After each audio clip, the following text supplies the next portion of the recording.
Good evening, everybody, and welcome to the JYN Gala. We have a spread of 18 wines tonight, depending on what package you ordered home, whether it's anything from a ticket with 2 wines all the way up to the event sponsor and platinum packages. And in the platinum package, you've got, we added in the Cantine Brown. This is something. You may want to hold on to this for a while. This is arguably one of the top French wines out there, kosher. And all the wines are just magnificent. All the wines that we sent out, they were hand selected for a reason. They are just superb. So without any further ado, I want to turn it over to Jay Buchsbaum, Vice President of Royal Wine Corporation, based out of New Jersey. And L'chaim, Jay, thanks for joining us tonight. So the first wine that we're looking at is Rosato Can.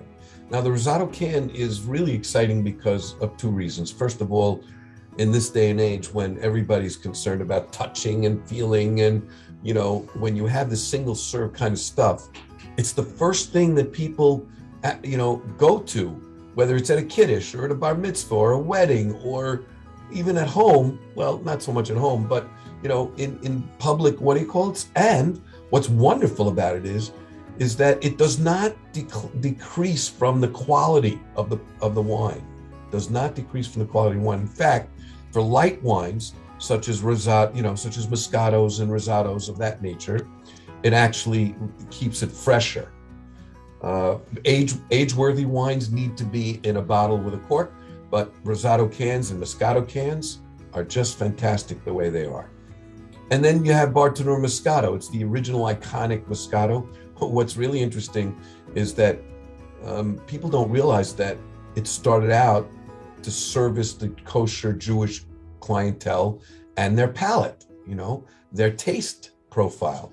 But we can't forget that the Barton Moscato is a true Moscato di Asti, which means that we could spend a lot less money and get the Moscato from a different region for a lot less per ton. But because we want the quality to be the absolute highest, it comes from the Asti, and it's made by the people from the growers themselves. Of course, we have our whole Chabad crew in there making sure that it's made just so. But it's really, and it's, by the way, it's the largest selling imported Italian Moscato in America. Hopefully we're going to reach 1 million cases this year. That's 12 million bottles. It's crazy. Shiloh Privilege comes from Shiloh, which, here's a little tidbit and some historic perspective. Shiloh is the first place that our forefather Abraham, Avram Avinu, brought sacrifices. And of course, the bama at Shiloh, the sacrifices that he brought at Shiloh included wine. And guess what?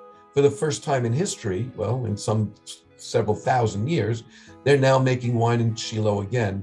And the Shiloh Privilege is the entry-level wine for the winery. But for that winery, entry-level means like 90 points and above. And so it's really a great blend of wine. It's mavushal, so you can serve it to anyone, anywhere, for large crowds. No matter what the makeup of the crowd is, you don't have to worry about the integrity of the kashrus. Great bottle of wine coming from the Shiloh where Abraham first sacrificed his first sacrifices to God in heaven and used wine in that process. And Rose de Tabor is the one thing I love about Tabor in general, is that they are growers first and foremost. They were growers before they were winemakers. And I remember when I was selling non-kosher wine about 100 years ago, because I'm only 118, but when I started selling wine about 100 years ago, the best Zinfandel out of California was written up in the New York Times, and I was selling it. And I asked the winemaker and the vineyard grower, I said, what's so special about your Zinfandel? And he told me there's only 3 things that matter in making great wine. The first is, of course, good grapes. What do you think the second is? Good grapes. What do you think the third is? Good grapes. Well, Tabor, to their credit, started out as wine growers, not as winemakers. And so they start out with good grapes, good grapes, good grapes. I tasted through their entire line. And when you taste through a large variety of wines for any winery, you'll find wines that are great and that are good, and that are okay. Every single wine made by Tabor is really, really, really good, if not great, all perfectly balanced, and they're just doing a great job. Stoudemire. Now here's a great story behind the wine. Tulip Winery, which actually has a policy that they only employ, and it's from the little hamlet called Tikva, which is the hamlet of hope. They only employ adults with special needs. And so I get the chills every time I talk about this wine or wines that come from this winery. Stoudemire himself was not Jewish. He was an NBA All-Star. He had some of the biggest contracts ever, and then slowly but surely discovered his own Judaism, and as a result, actually converted completely to Orthodox Judaism. He is now today assistant head coach of the Nets. He's making wine both in California and in Israel.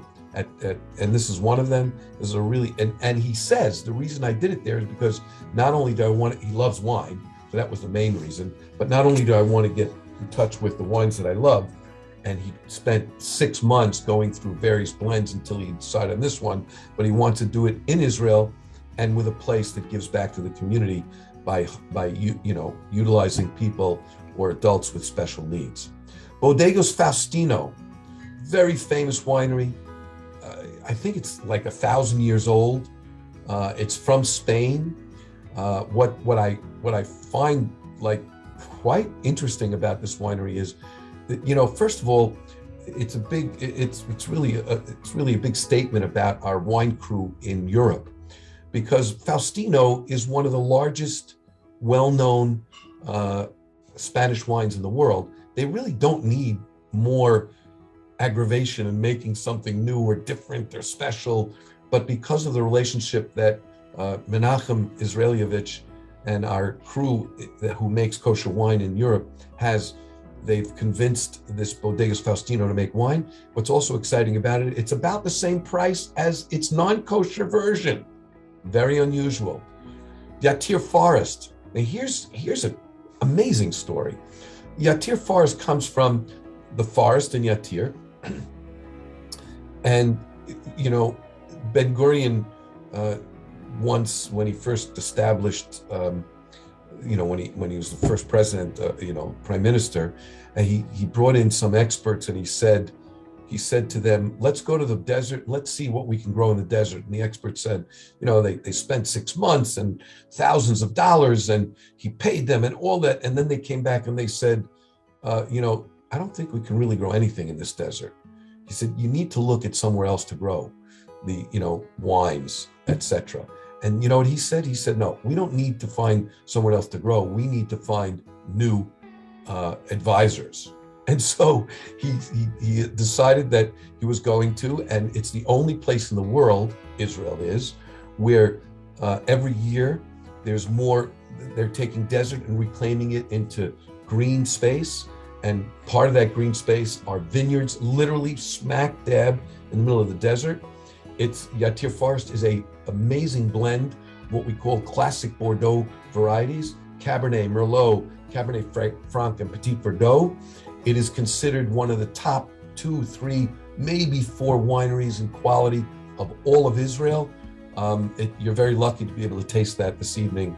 It's and it sells out every year. We never can get enough, both in Israel and in outside of Israel, in Chutz La'aretz, especially in Canada. It's very rare and wonderful. Clone 6. Now, what is Clone 6? Why do they call it Clone 6? It's just basically Cabernet. Well, yeah, it is, but think about apples, right? So you have Golden Delicia, and you have, green apples, and you have red apples. Well, there are all kinds of varieties. Well, Clone 6 is a very special clone of Cabernet, and it's so, it gives such a kind of, I wouldn't say mint, but kind of fresh, even, delectable, soft, and complex flavor to the Cabernet. That Clone 6 is one of the most sought after Cabernets in all of California. Fortunately, the Herzogs have been able to have long-term contracts on this Clone 6 Cabernet. It's also a very rare and wonderful wine made by the Herzogs. And so I hope you enjoyed that as well. Alfazi Ona Mountain. Now, I believe it's the Ona Mountain Cabernet. It is, just to give you again a perspective, there's something called terroir. And terroir is a term that was coined by the French. And to simply state it, just simply means, and I got this from the head of the French promotional people, at the wine promotional people. Her name is Alice Louboutin, also happens to be an observant Orthodox woman. She doesn't work for them anymore, but she explained to me that terroir simply means the taste of the place, okay? So it includes the rain, the soil, the wind, the dryness, everything that goes into growing those grapes is what terroir means. And why that's important with Alfazi is because Alfazi, Ona Mountain Cabernet, comes from the most northern vineyard in all of Israel, in the absolute top of the Golan Heights. And you can see right across the border into Lebanon.